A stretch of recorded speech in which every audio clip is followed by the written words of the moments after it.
라는 제목으로 목사님께서 하나님 말씀 증거하시겠습니다. 좋은 마음 밭으로 들여서 많은 은혜 받으시길 바라겠습니다.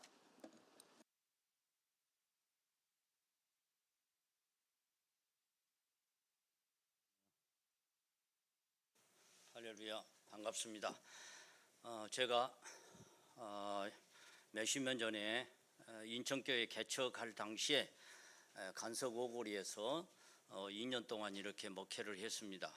그때는 상당히 인천교회가 미약했지만은 또 수십 년의 세월이 흐른 다음에 인천교회당도 짓고 이렇게 많은 성도분들이 주 앞에 충성을 하시고 또 교회가 아주 참 규모에 맞게 잘 이렇게 아름답게 이렇게 봉사를 하시고 구석구석마다 이렇게 잘 정도이 되는 거 볼 때 주님 앞에 감사를 드립니다.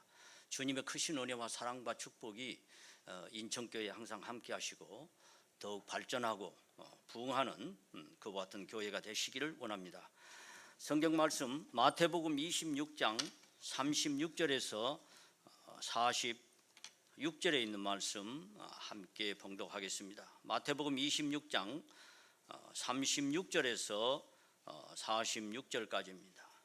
이에 예수께서 제자들과 함께 겟셋마네라 하는 곳에 이르러 제자들에게 이르시되 내가 저기 가서 기도할 동안에 너희는 여기 앉아 있으라 하시고 베드로와 세베대의 두 아들을 데리고 가실새 고민하고 슬퍼하사 이에 말씀하시되 내 마음이 심히 고민하여 죽게 되었으니 너희는 여기 머물러 나와 함께 깨어 있으라 하시고 조금 나아가서 얼굴을 땅에 대시고 엎드려 기도하여 가라사대 내 아버지여 만일 할만하시거든 이 잔을 내게서 지나가게 하옵소서. 그러나 나의 원대로 마옵시고 아버지의 엄대로 하옵소서 하시고 제자들에게 오사 그 자는 것을 보시고 베드로에게 말씀하시되 너희가 나와 함께 한 시간 동안도 이렇게 깨어 있을 수 없더냐. 시험에 들지 않게 깨어 있어 기도하라. 마음에는 원이로되 육신이 약하도다 하시고 다시 두 번째 나아가 기도하여 가라사대 내 아버지여 만일 내가 마시지 않고는 이 잔이 내게서 지나갈 수 없거든 아버지의 원대로 되기를 원하나이다 하시고 다시 오사 보신즉 저희가 자니 이는 저희 눈이 피곤함일러라. 또 저희를 두시고 나아가 세 번째 동일한 말씀으로 기도하신 후 이에 제자들에게 오사 이르시되 이제는 자고시라. 보라 내가 가까이 때가 가까웠으니 인자가 죄인의 손에 팔리우느니라. 일어나라 함께 가자. 보라 나를 파는 자가 가까이 앉느니라. 아멘. 여기서 잔은 십자가의 괴로운 잔을 여기서 가리키는 것입니다. 오늘은 이곳에 있는 말씀에 근거해서 무엇을 우리가 맡기고 인생을 살 것인가 라고 하는 제목을 가지고 이 시간에 생각하고 말씀으로 은혜를 받고자 합니다. 예수께서 이 세상에 오셔서 많은 기도를 하셨지만은 그 중에 가장 고통스러운 기도는 겟셋마네 동산의 기도인 것입니다. 내일 십자가에 달려서 죽어야 되느냐 아니면 살아야 되느냐는 기도는 이거는 보통 기도가 아닌 것입니다. 우리 예수님은 최후로 결단을 내리셨습니다. 인류를 위해서 자기의 목숨을 버리실 것을. 예수님은 이 결단을 내리기까지 예수님의 온 몸과 온 얼굴은 땀과 눈물로 적셨을 것입니다. 그리고 주님 마지막으로 말씀했습니다. 나의 원대로 마옵시고 아버지의 원대로 하옵소서 이렇게 기도하셨습니다. 우리는 이 말씀 가운데서 우리는 두 가지를 생각해 볼 수 있습니다. 첫째로 하늘에 계신 예수님은 아버지 뜻에 절대 순종한다는 뜻이고 그 다음에 둘째로 하늘에 계신 아버지께 모든 것을 맡긴다는 것입니다. 무엇까지 맡긴다는 뜻입니까? 죽고 사는 생사 문제까지 맡긴다는 뜻인 것입니다. 믿음이란 우리가 무엇입니까? 마음에 믿는 것입니다. 그럼 믿음은 무엇입니까? 한마디로 하늘에 계신 하나님께 모든 것을 맡긴다는 것입니다. 예수께서 우리의 모범을 보여주신 예수께서 하늘에 계신 아버지께 생사 문제까지 맡긴 것 같이 우리도 생사 문제까지 죽고 사는 문제까지 하늘에 맡기고 산다는 것입니다. 이것이 바로 믿음이라는 것입니다. 오늘 우리가 죽고 사는 문제까지 맡길 수 있다면 우리가 못 맡길 것이 없는 것입니다. 그럼 우리가 성경을 통해 보면은 우리 성도 보고 무엇을 맡기고 인생을 살라고 그렇게 말씀하고 있습니까? 첫째로 우리의 길을 맡겨버리라고 하는 것입니다. 시편 37편 5절에 6절에 시편 37편 5절에 6절에 너희 길을 여호와께 맡기라. 저를 의지하면 저가 이루시고 내 의를 빛같이 나타내시며 내 공의를 정오의 빛같이 하시리로다. 그렇게 기록되어 있습니다. 우리가 이 세상 사는 중에 길에는 넓은 길, 좁은 길, 논두렁 길, 밭두렁 길, 차도, 인도, 상도 여러 가지 길이 있습니다. 그러나 여기서 말한 길은 이런 길이 아니라 우리 인생의 앞날의 길을 가리키는 것입니다. 그것도 이미 지나간 길이 아닌 아직 오지 않는 현재와 미래의 길을 가리키는 것입니다. 하나님께서 우리 인생에게는 장래일을 모르게 만들어 놨습니다. 만약에 우리 인생이 장래를 한다면 인생에 큰 문제가 생기기 때문인 것입니다. 그래서 오늘 우리는 인생을 살아도 무슨 일을 당하는지 알 수 없는 것이 인생인 것입니다. 아침에 웃으며 나간 사람이 저녁에 싸늘한 시체로 돌아오는 것이 이것이 바로 인생인 것입니다. 그러므로 잠언 27장 1절에 너는 내일 일을 자랑하지 말라. 하루 동안에 무슨 일이 일어나는지 내가 알 수 없음이라 이렇게 말했습니다. 하나님 말씀에는 1953년도에 한국에서 실제 있었던 일입니다. 충무에서 부산으로 가는 여객선 창경호가 있었는데 충무에서 사기그릇 장사하는 교인이 이 배를 타기 위해서 아침에 일찍이 차를 달려서 부두에 도착해 보니까 배는 떠나고 있었습니다. 좀 늦었다는 것이요. 그래서 이 사람은 발을 동동동동 굴렀습니다. 내가 저 배를 타고 부산에 가서 사기 그릇을 많이 사가지고 와야 많은 돈을 벌 수가 있을때 하면서 발을 동동 굴렸지만 이미 떠난 배는 어쩔 수가 없었습니다. 그래서 배는 떠났기 때문에 할 수 없이 집에 돌아와서 나중에 뉴스를 들으니까 이 배가 다대포 앞발에서 침몰해서 240명이 죽었다는 것입니다. 그래서 이 교인은 그 자리에 일어나서 하나님께 그 배를 타지 못한 것을 감사 기도를 드렸다라고 합니다. 얼마 전까지는 하나님을 불평했습니다. 아니 조금만 늦게 해서 내가 그 배를 탔으면 사기 그릇을 많이 또 사가지고 와서 많은 돈을 벌 텐데 하나님 너무 무정하십니다 이렇게 생각했는데 나중에 시간이 흐른 다음에는 하나님 정말 감사합니다. 그 배를 타지 않은 것 감사합니다. 내가 만약에 그 배를 탔다면 나는 수영도 못하기 때문에 빠져 죽었을 것이 아닙니까? 불평이 도리어 변해서 감사 기도가 되었다는 것입니다. 정말 우리 인생은 오늘의 행복이 내일의 불행이 될지 현재의 불행이 내일의 행복이 될지 알 수 없는 것이 그것이 바로 인생인 것입니다. 그러므로 내가 오늘 형통하고 잘 나간다고 해서 자랑할 것도 없는 것입니다. 장래에 무슨 일이 일어날지 모르기 때문인 것입니다. 우리 고사성어에 있는 말처럼 인생만사 세옹지마인 것입니다. 마치 욥기 30장 26절에 내가 복을 바랐더니 화가 왔고 광명을 바랐더니 흑암이 왔구나 한 것과 같습니다. 정말 우리 인생은 자기 앞날의 길을 마음대로 못하고 창조해 가지 못하는 것입니다. 그렇기 때문에 시편 기자는 너희 길을 하나님께 맡기라는 것입니다. 예수님은 바로 우리 인생의 길이 되시는 것입니다. 영적으로 천국에 가는 길도 되고 우리 인생을 사는데 세상의 길이 되는 것입니다. 그러므로 예수님이 세상에 오셔서 요한복음 14장 6절에 그렇게 말씀했습니다. 예수께서 가라사대 내가 고 길이요 진리요 생명이니 나로 말미암지 않고는 아버지께로 천국에 올 자가 없느니라. 주님 그렇게 말씀했습니다. 옛날 이스라엘 백성을 광야 40년 동안 하나님께서 낮에는 구름 기둥으로 밤에는 불 기둥으로 인도하여 가나안에 인도한 것 같이 오늘 우리도 우리 앞날의 길을 주님께 맡기면은 천국에 갈 때까지 우리 주님께서 형통하게 인도해 주신다라고 하는 것입니다. 기도하면서 열리는 길이 이것이 바로 자기 길이라는 것입니다. 에레미야 10장 23절에 에레미야는 유명한 말을 했습니다.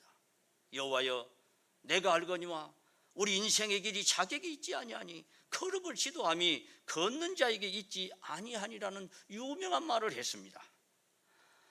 또 우리는 무엇을 맡기면서 인생을 살아야 됩니까? 두 번째로 우리의 행사를 맡겨버려야 되는 것입니다.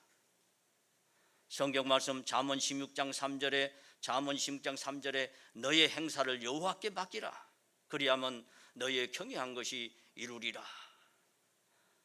그렇게 지혜왕 솔로몬은 말했습니다. 우리는 일생 중에 많은 계획을 세우고 그 계획을 다 못 이루고 가는 것이 이것이 바로 인생인 것입니다.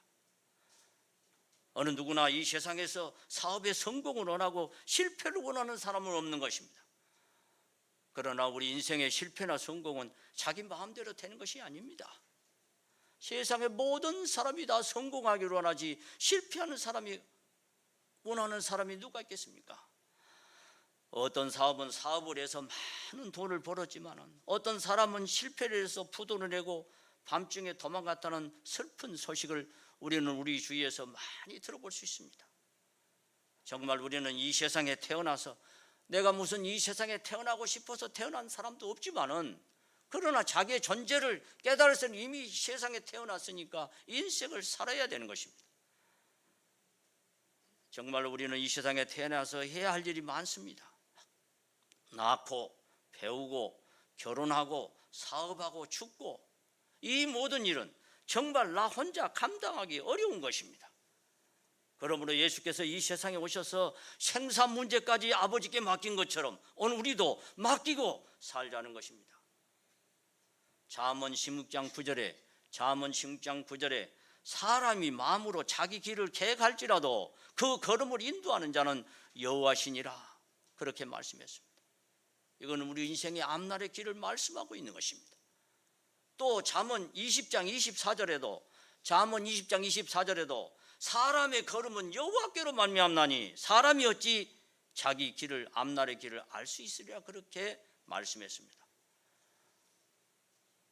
우리가 하나님께 우리 앞날의 길을 맡긴다고 노력을 안 하는 것이 아닙니다.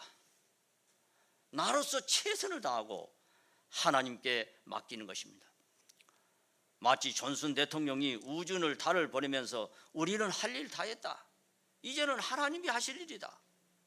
우리는 기도할 뿐이라 한 것과 같습니다. 우리의 고사성어에도 지인 인사 대천명해야 되는 거예요. 나로서 할 일을 다하고 하늘의 뜻에 맡겨야 된다는 것입니다. 그러면 하늘로부터 음성을 들을 수 있다는 것입니다. 세상의 모든 부모는 자식의 사업이 잘 되기를 원하는 것처럼 하나님은 우리를 부모보다 더 사랑하신다고 했습니다. 우리를 부모보다 더 사랑하는 하나님께서 우리의 행사 계획을 우리가 맡긴다라면 우리의 사업을 더 좋은 방향으로 인도해 주신다는 것입니다. 부모가 어찌 자기 자식을 잃을 수 있겠습니까? 그러나 부모는 자기 자식을 잃을 수 있는 것입니다.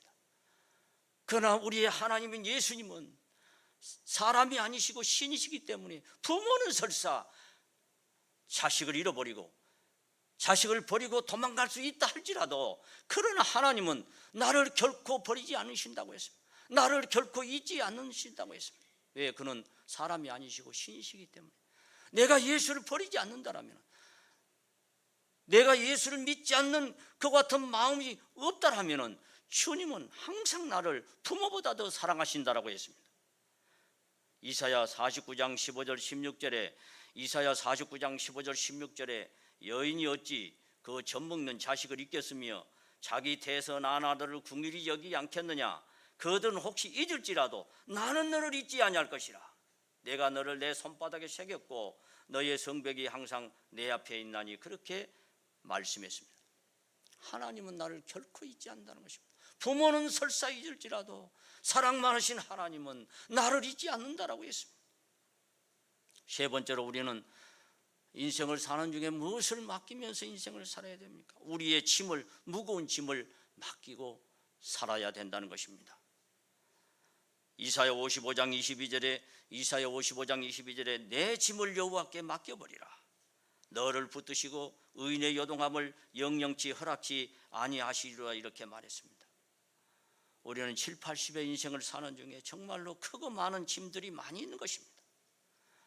그러나 우리 예수님은 이런 짐들도 예수께 맡기면 주님이 져주시겠다고 했습니다. 예수님이 세상에 오셔서 그렇게 말씀했습니다. 마태복음 11장 28절에 수고하고 무거운 짐진 자들아 다 내게로 오라. 내가 너희를 쉬게 할 것이다. 수고하고 세상에 무거운 짐진 자여 다 내게로 오면 내가 너희의 무거운 짐을 져주겠다고 주님 그렇게 말씀하고 있습니다. 사람은 그런 말을 할 수 없어요. 자기 짐도 해결하지 못하는데 어떻게 다른 사람의 짐을 해결해 줄 수 있겠습니까? 이건 전능하신 하나님만이 하실 수 있는 말씀인 것입니다. 짐은 우리의 어깨를 짓누르고 우리의 가슴을 답답하게 하고 우리의 숨을 가쁘게 하고 잠을 못 이루게 합니다. 그 중에서도 우리가 가장 고통스러운 짐은 죄의 짐인 것입니다. 다른 짐은 남이 대신 져줄 수 있고 내려놓을 수 있으나 죄의 짐은 누가 대신 져줄 수 없는 것입니다. 사람을 죽이고 사형수가 된 사람을 누가 대신 죽어주겠습니까? 그러나 인류를 구원하신 이 예수님은 이 세상에서 죄의 짐도 내게 내려오면 주님 우리 인생에 남이 져줄 수 있는 죄의 짐을 주님이 져주시겠다는 것입니다. 주님은 마태복음 9장 12절 13절에 건강한 자에게는 의원이 쓸데없고 병든 자에게야 쓸데있느니라. 내가 의인을 부르는 것이 아니요 죄인을 부르러 주님은 이 세상에 오셨다라고 했습니다. 하나님 눈에는 의로운 사람이 단 한 사람도 없기 때문에 주님은 이 세상에 오신 것은 죄 많은 인생을 구원하러 오셨노라고 했습니다. 그리고 또 주님은 마태복음 20장 28절에 인자가 온 것은 예수님이 자기를 사람의 아들이라고 그랬습니다. 내가 온 것은 섬김을 받으려 함이 아니라 도리어 섬기려 하고 자기 목숨을 많은 사람의 속죄물로 대속물로 주려고 주님은 이 세상에 오신 목적을 분명히 말씀하시고 죄 때문에 중풍병 걸린 사람도 38년 병자도 간음죄 지은 사람도 십자가상의 강도도 우리 주님은 이 세상에 오셔서 그들의 모든 죄를 사해 주시고 천국으로 그를 보내주셨던 것입니다.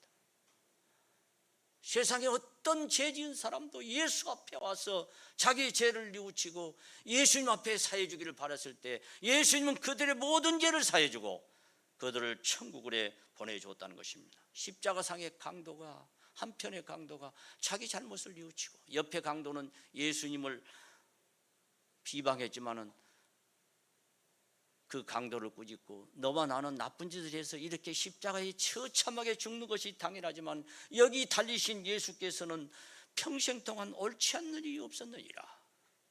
예수여 주 예수여 당신의 그 하늘나라가 임할 때 나를 생각하소서 했을 때 십자가에 처참하게 달려서 피 흘려 죽는 그 순간에 이 한편의 강도는 예수님 앞에 자기 영혼을 부탁했다는 것입니다. 누가복음 23장 42절에 주님은 그렇게 말씀했습니다. 내가 진실로 내게 이르노니 오늘 너가 나와 함께 파라다이스 낙원에 있으리라. 예수님도 돌아가셨습니다. 강도도 죽었습니다. 죽어버린 끝이 아니라고 주님 그렇게 말씀했습니다. 오늘 원어상으로 세면은 영어로 today 오늘 너가 나와 함께 파라다이스 낙원에 있을 것이다.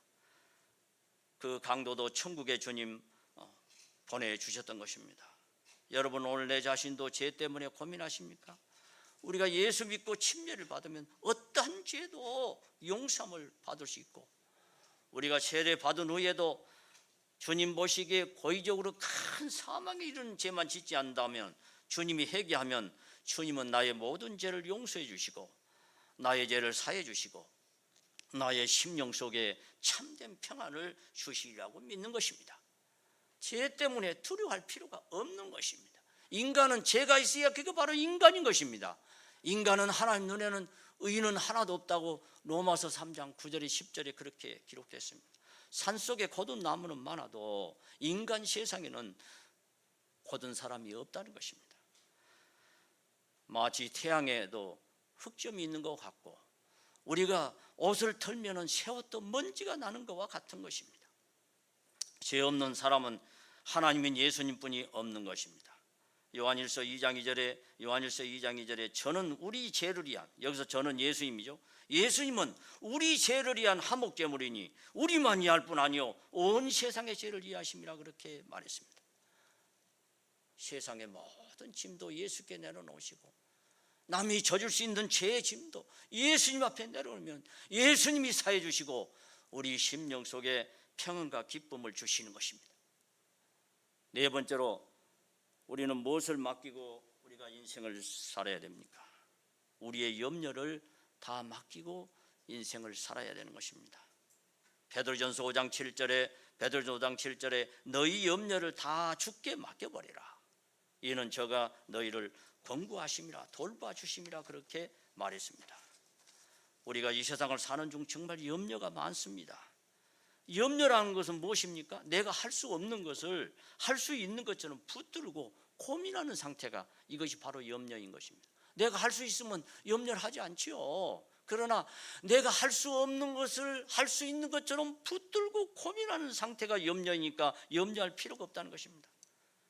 그렇기 때문에 염려는 나에게 아무런 유익이 없는 것입니다. 예수님이 세상에 오셔서 누가복음 12장 25절 26절에 또 너희 중에 누가 염려함으로 그 키를, 다른 원어 성경에 보면 생명으로 나옵니다. 생명, 죽고 사는 문제, 그 키를 한 자나 더 할 수 있느냐. 그런즉 지극히 작은 것이라도 능치 못하거늘 어찌 다른 것을 염려하느냐 그렇게 말했습니다. 염려의 헬라 원어의 뜻은 메림나움입니다. 메림나움은 뭐냐? 마음을 갈라버린다는 것입니다. 원래 우리 인간의 마음은 하나일 때 가장 평안한 것입니다. 그러죠? 사람도 하나요, 얼굴도 하나요, 마음도 하나인 것입니다. 그래서 우리 인간의 마음이 하나일 때 가장 편한 거예요. 그래서 우리가 한 손으로 동그라미를 그리고 한 손으로 네모를 그리기 어려운 것입니다. 이것은 바로 마음이 하나라는 것 같은 뜻입니다. 그러나 염려는 우리 인간의 마음을 천갈래 만갈래로 갈라버리니 그 얼마나 고통이겠어요. 마음이 하나일 때는 결코 고통스럽지 않습니다. 그러나 염려는 마음을 천갈래 만갈래로 갈라버리기 때문에 고통이 오는 것입니다. 염려하면 학자들은 생활 분열이 오고, 그 다음에는 가정 분열이 오고, 그 다음에는 염려하면 사업 분열이 오고, 마지막으로는 정신 분열이 온다라고 합니다. 정신병 있는 사람은 다 염려하고 과거 때문에 괴로워하는 사람이 바로 정신병자라고 합니다. 우리 주위에 보면 정신병자가 많은데 이 사람들 다 우울증에 빠지고 염려 때문에 그렇게 머리가 돌아서 돌아다니는 것입니다.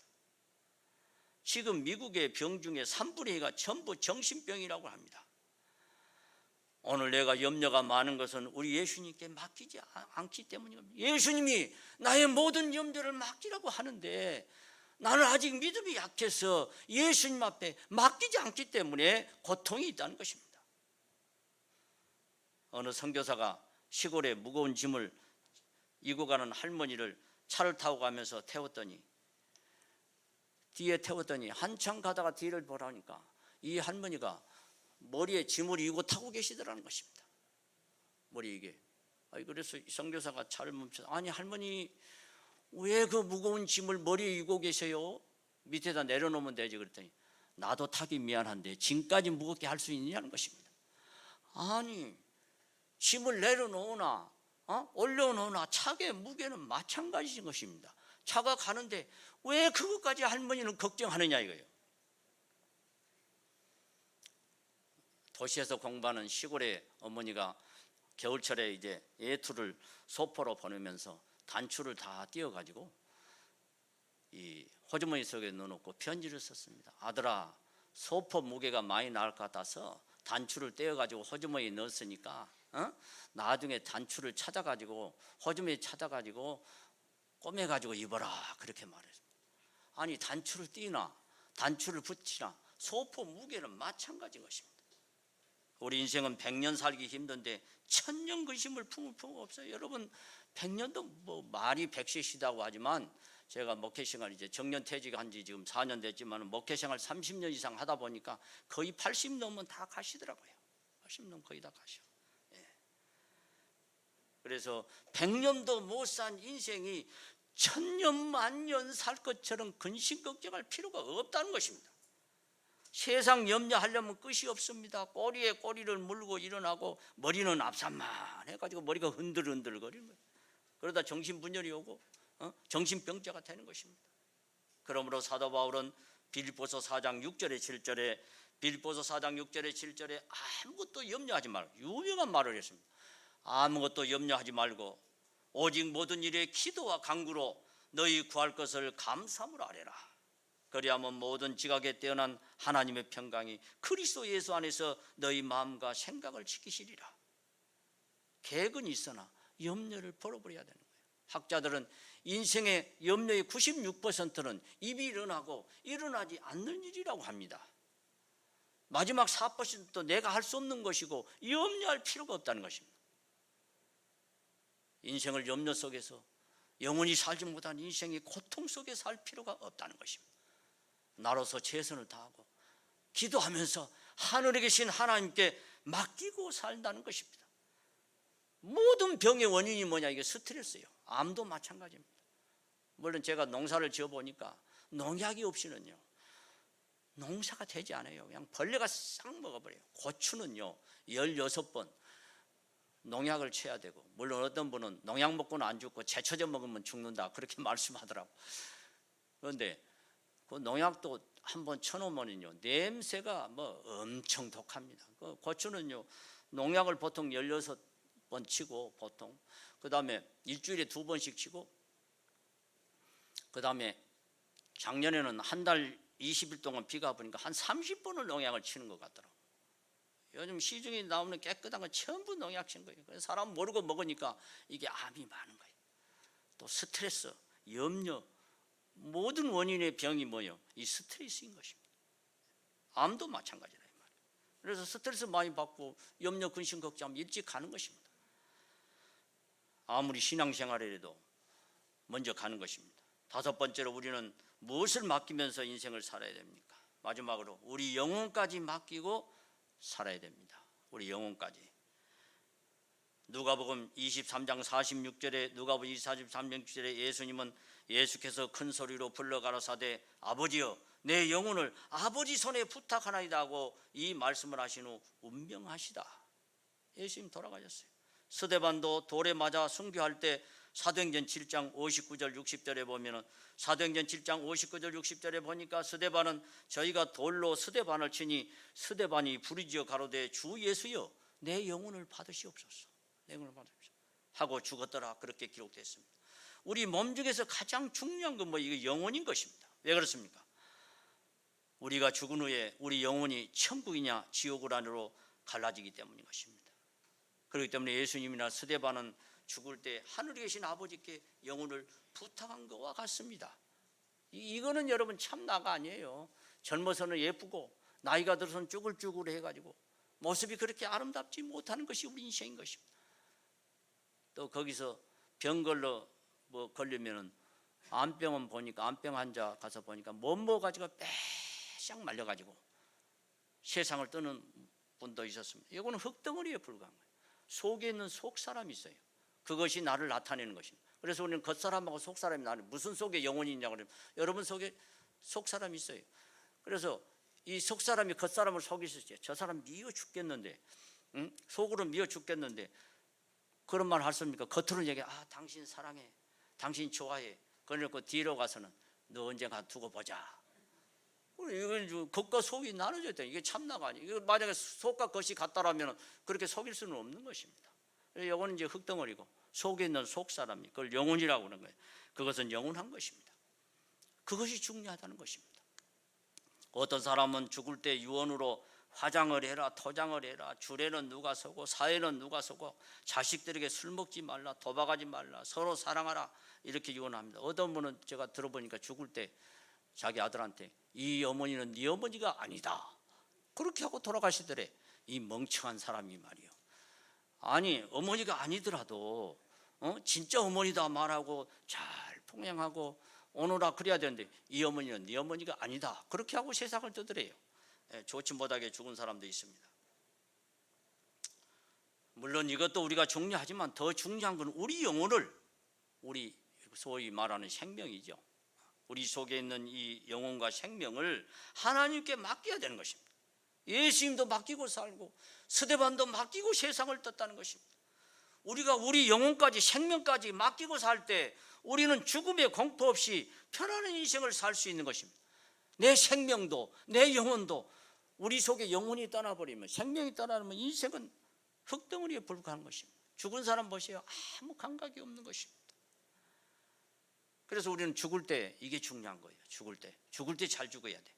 하나님 원망하거나 남을 저주하거나 공포의 말을 하면 천국에 못 가는 거예요. 모든 사람 잘못을 용서하고 죽을 때, 새도 죽을 때 그 소리가 슬퍼지고 인간도 죽을 때 그 말이 진실해진다는 말이 있습니다. 그래서 우리는 죽을 때 어떻게 해야 돼요? 모든 사람 잘못을 용서하고 주 예수여 내 영혼을 받으시옵소서. 내 영혼을 받으시옵소서. 그리고 나의 모든 죄를 용서하여 주시옵소서. 왜? 죄 없는 사람이 없으니까. 그러면 주님이 나의 죄를 용서해 주시고 나를 천국에 데려가시는 것입니다. 왜? 천국은 거룩한 사람만이 가는 것입니다. 히브리서 12장 14절에 모든 사람으로 더불어 화평함과 거룩함을 좇으라. 이것이 없이는 아무도 예수님의 얼굴을 보지 못하리라. 모든 사람하고 화목하고 우리의 온몸이 성결해야 돼.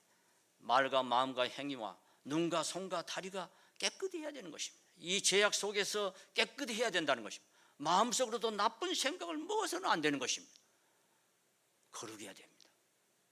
거룩하지 못했으니까 우리가 죽을 때 용서를 구하고 내 영혼을 받아주십사 하면은 주님이 우리 영혼을 천국에 데려가 주시는 것입니다. 나의 잘못을 용서해 주시고,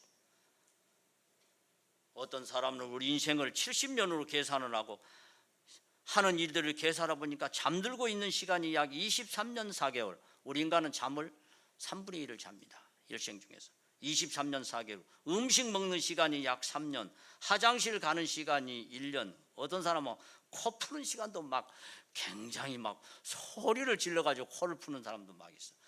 예, 그런 사람 그것도 많이 걸리고, 학교 다닌 시간이 약 2년 2개월, 일하는 시간이 8년 5개월, 출퇴근 시간이 약 1년 6개월. 이거 할 일 없는 사람 같아. 그 다음에 자유시간이 약 31년인데 그 중에서도 무익한 시간, 어린 시절을 빼면 갇히는 시간은 약 21년뿐이 없다는 거예요. 70평생을 놓고 다른 거 다 빼고 잠자는 시간 30을 빼면 우리가 값어치게 살 시간은 뭐냐? 21년뿐이 없다는 것입니다. 우리는 이와 같은 시간을 염려하고 근심할 필요가 없다라고 하는 것입니다. 우리 인생은 인생의 죽음을 두려워할 필요가 없습니다. 왜? 우리는 이미 인생을 준비했기 때문인 것입니다. 어젯밤에도 인생의 3대 문제를 말씀을 드렸습니다. 우리 인생은 대대체 어디서 왔어? 그리고 죽은 후에 어디로 가고 무엇을 해서 살다 갈 것인가? 어젯밤에 말씀드렸습니다. 예수님이 이 모든 문제를 다 해결해 주었던 것입니다. 십자가의 목숨을 버리시고 십자가 위에서 주님은 다 이루었다 그렇게 말씀했습니다. 다 이루었다. 무엇을 다 이뤘다는 것입니까? 구약 시대 때 예수님에 관한 예언의 말씀이 보물찾기식으로 던데 300번이나 예언이 되어 있다고 그래요. 예수님 마지막으로 내가 목마르다 그래서 쓴 포도를 줄 때 그걸 마시고 다 이루었다. 구약 성경의 시편 69편에 보면 예수님 돌아가실 때 목마르다는 그 예언의 말씀이 있습니다. 그것을 이루기 위해서 주님은 목마르다 하시고 그 물을 마시고 다 이루었다 하시고 고개를 숙였습니다. 구약 시대 때 자기 예언한 말씀을 다 이뤘다는 것이고, 그 다음에 두 번째로 무엇을 다 이뤘다는 것입니까? 예수님이 십자가에 죽으심으로 인류의 구원 사업을 다 이뤘다는 것입니다. 인류의 구속 사업을 다 이뤘다는 것입니다. 예수 믿고 세례받음, 예수님 무덤 속에 부활하지 못했으면 예수 믿을 필요가 없어요. 예수님이랑 우리나 똑같은 인간이기 때문인 것입니다. 왜 우리가 공자나 석가나 마호메트나 영웅호가를 믿지 않습니까? 그들은 죽어가지고 살지 못했어요. 예수님만이 내가 죽었다가 다시 살만나 하시고 정말 살아나시고 40일 동안 지상에 계시다가 제자들 보낸 데서 사도행전 1장 12절을 보면 갈람산에서 오리브산에서 하늘로 제자들 보내서 하늘로 올라가셨습니다. 인류 역사를 통해서 누가 죽었다 살아났습니까? 예수님 외에는 없는 것입니다. 사흘 만에 살아난 분은 예수님뿐이 없는 것입니다. 그래서 고린도전서 15장 23절에 보니까 예수님은 죽음에서 부활한 첫 열매라고 했습니다. 예수님 바로 우리 하나님이요 주요 나의 영생과 주가 되는 것입니다. 왜? 그분만이 죽었다 사셨기 때문인 것입니다. 그렇기 때문에 그분만이 나의 하나님이 되시는 것입니다. 구약의 여호와 하나님이 인간의 모습으로 온 분이 예수고, 예수님 인류의 죄를 위해서 죽으시고 다시 영체로 가셨어요. 하나님은 영이니까. 그래서 오늘 우리들에게 성령을 내려주시는 것입니다. 예수님도 죽었다 산 거 누가 믿을 수 있어? 성령이 누구의 영이냐? 사도시대 때 내는 성령이 예수 그리스도의 영이에요. 빌립보서 1장 19절에 예수 그리스도의 성령의 도우심으로 내 구원에 이르게 할 줄 아는 거로. 예수님 지금은 원래 하나님은 영체이기 때문에 그 영체의 몸, 육의 몸을 쏘셨고 다시 부활 승천에서는 영의 몸으로 가셨습니다. 그래서 금방 방 안에 문을 닫혔는데 예수님 들어오셨잖아요. 방 안에 영체 가운데 나타났고 금방 또 갈릴리에 나타나셨습니다. 그래서 성령이 바로 누구냐? 예수 그리스도의 영으로 성경에 많은 곳에 나옵니다. 그래서 오늘 우리 참교회에 성령이 임하는 걸 볼 때, 그리고 우리가 예수 앞에 기도하면은 예수님 우리의 기도를 들어준 걸 볼 때 예수는 참으로 이 세상에 오셨어. 나의 죄를 위해서 죽으시고 사흘 만에 부활하시고 40일 동안 지상에 계시다가 제자들 보내셔서 하늘로 올라가시고 아름다운 천국을 예비해 오셨다가 때가 되면 다시 재림 오셔서 우리를 영원한 천국으로 우리는 이끌어 주리라고 하는 것을 우리는 믿을 수 있는 것입니다. 그렇기 때문에 우리는 인생의 죽음을 두려워할 필요가 없는 것입니다. 죽음은 피하는 것이 아니에요. 받아들여야 되는 것입니다. 죽음에서 승리한 사람이 없는 것입니다. 우리는 우리를 위해서 아름다운 천국이 예비되어 있는데 인생의 죽음을 두려워할 필요가 없다는 것입니다. 즐거움으로 받아들여야 돼. 죽음은 항상 나를 따라다니는 거예요. 마치 그림자와 같습니다. 그림자가 나를 따라다니는 것 같은 것입니다.